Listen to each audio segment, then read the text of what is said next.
నొసగి సుఖ శాంతులు కూర్చును షిరిడి సాయి కథ మధుర మధుర మహిమాన్విత బోధ సాయి ప్రేమ సుధా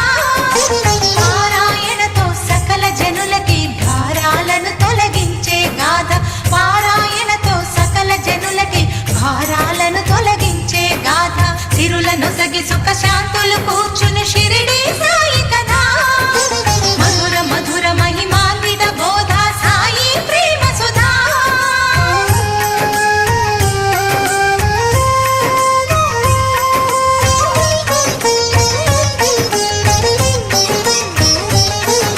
షిరిడి గ్రామంలో